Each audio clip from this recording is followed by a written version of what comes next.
हाय दोस्तों, मैं आज आपके सामने लाया हूँ एक ऐसा वीडियो जो आप देखोगे बहुत ही इंटरेस्टिंग है। अगर आपके घर के गैस स्टोव का कांच टूट जाता है तो आपको अभी कोई टेंशन लेने की जरूरत नहीं है, किधर भी भटकने की जरूरत नहीं है। उसके लिए मैं खास वीडियो लाया हूँ। लंबा है, देखिए, पसंद आए तो अच्छा लगे तो बताइए कमेंट बॉक्स में। बहुत ही अच्छा वीडियो है, आप देखते रह जाओगे, पूरा वीडियो देखिए उसके लिए। हाय गाइज, ये देखिए, मैंने सबसे पहले इसको एक कबाड़ वाले के पास से एक ड्रॉअर का लकड़ी लिया है जो ड्रॉअर का काम करता था और अभी वो बिल्कुल वेस्ट हो चुका है। उसकी कोई कीमत नहीं बची थी, लेकिन मैंने ये प्लाई ली है। देखिए आप, ये अच्छी तरह से ये प्लाई है, कुछ काम की नहीं है, बिना काम की प्लाई है। वो आपके सामने मैं इसको बनाने जा रहा हूँ अभी। देख लीजिए, ये मैं लेकर आया हूँ प्लाई, जो एकदम बिल्कुल काम की नहीं है। इस प्लाई का भी देखते हैं क्या करना है, कैसा करना है, मैं आपको बता रहा हूँ। थोड़े पहले, सबसे पहले मैंने इसको हथौड़े की मदद से प्लाई को ग्लास से अलग कर दिया है।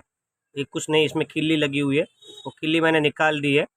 देखिए आप, अच्छे तरीके से उसको कांच को पकड़ के रखे और उसको अलग कर दीजिए। ये दोनों अलग हो गया है अभी। ये सिर्फ प्लाई बची है, उसके ऊपर कुछ भी अभी कोई किल्ली विल्ली लगी हुई नहीं है, ओनली प्लाई। ये जो प्लाई है एकदम अलग से बन चुकी है और अपना गैस चूल्हा जो है उस पर ऊपर कांच नहीं है, वो कांच की जगह में भी प्लाई को फिट करना है। तो उसको अभी कैसे माप से देखना है, माप निकालना है उसका। मैं इसका पहले तीनों चूल्हे का एकदम एकदम माप निकाल रहा हूँ। उसको मार्कर पेन से इसको मार्किंग कर रहा हूँ कि कौन सी जगह पे कौन सा बर्नर फिट होने वाला है। उसके माप के हिसाब से मैंने माप कर लिया है। ये अपना माप बन चुका है। अभी मैं चूल्हे को अलग कर लेता हूँ और प्लाई को अलग कर लेता हूँ, क्योंकि दोनों उसके ऊपर अपने को मार्किंग हो गई है।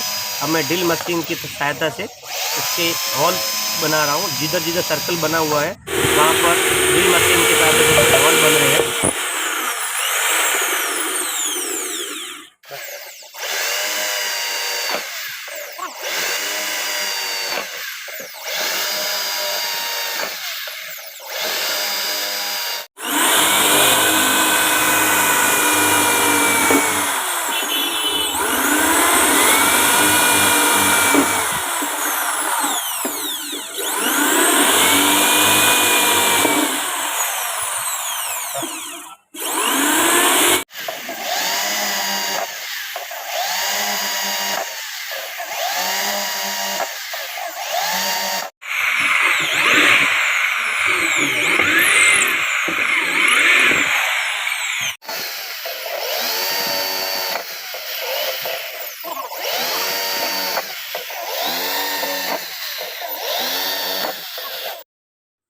अभी आपके सामने तीनों में बराबर से हॉल हो चुके हैं, ड्रिल मशीन से कर चुके हैं।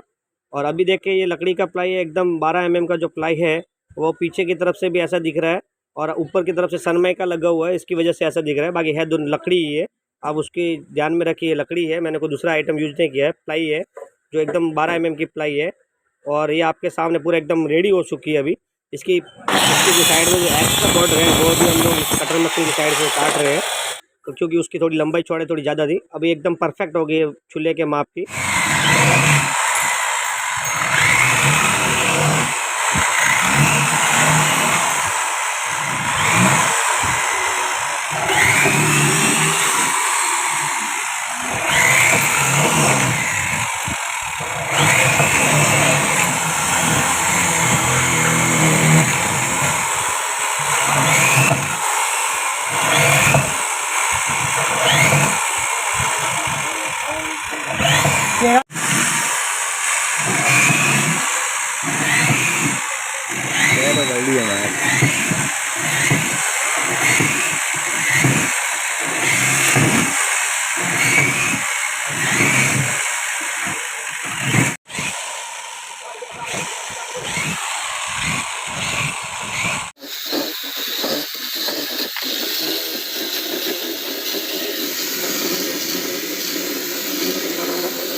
अभी आपके सामने तैयार हो गया है, एकदम परफेक्ट हो गई है। उसकी कटिंग वगैरह सब चूल्हे के आकार की हो चुकी है।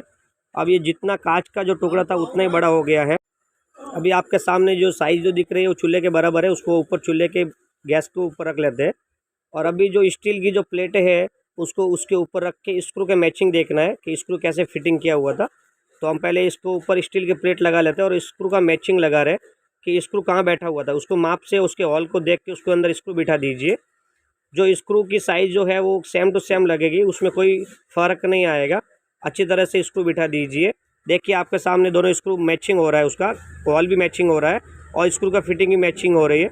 इसी तरह से आप चूल्हे को फिट कर सकते हैं स्क्रू ड्राइवर की मदद से। कि हम अभी ये जो फिटिंग हो रही है अच्छे से फिटिंग कर सकते हैं आप उसको आराम से, कोई इसमें कोई बड़ी बात नहीं है। कोई किधर हॉल गिराने की ज़रूरत नहीं, जो पहले वाले हॉल है उसी में मैचिंग में बैठेगा। सिर्फ प्लेट को अच्छी तरह व्यवस्थित एडजस्ट कीजिए और उसके बाद में अच्छे से समझदारी से हॉल देखकर उसको फिट कर दीजिए, क्योंकि जो हॉल में मैचिंग था उसी मैचिंग में हॉल बैठेगा। क्योंकि अपना जो कटिंग जो की है वो सेम चूल्हे के आकार की कटिंग हुई है। तो स्क्रू नहीं बैठता तो उस भी आप उसको सेटिंग करके बिठा सकते हैं, उसमें कोई फ़र्क नहीं आएगा। जो पहले वाली जो साइज़ थी वही साइज़ के हिसाब से वो चूल्हा बैठेगा। तो आप बराबर से ध्यान से देखो उसको कैसे फिटिंग कर रहे हैं हम लोग किए। अभी जो फिटिंग हो गया, 2 बर्नर फिटिंग हो चुके हैं, अभी तीसरे की बारी है। तो इसी तरह से आप आराम से आप भी कर सकते हैं, इसमें कोई बड़ी बात नहीं है। फिटिंग कैसे करना है वो आपको समझ में आ गया होगा, क्योंकि उसके अंदर कोई ऐसा कोई बड़ी बात है नहीं है।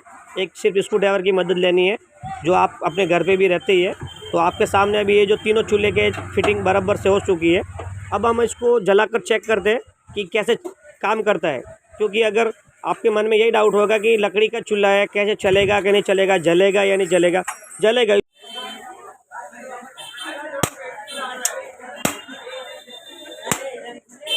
ये देखिए है ना, एकदम फर्स्ट क्लास जल रहा है, कोई टेंशन नहीं है। भले लकड़ी की प्लाई है, कोई जलने का टेंशन नहीं है, क्योंकि वो प्लाई के बाद में स्टील की प्लेट लगी हुई है और जो है ना बर्नर ही गर्म होता है, ना कि लकड़ी के ऊपर कोई इफेक्ट नहीं होगा। तो है ना, बहुत अच्छा चीज़ बना गया है और आपको किधर ढूंढने के लिए जाने की ज़रूरत नहीं है। बहुत अच्छे से वर्क करेगा, कभी ख़राब नहीं होगा, कभी टूटेगा नहीं और लाइफ टाइम हो गया है।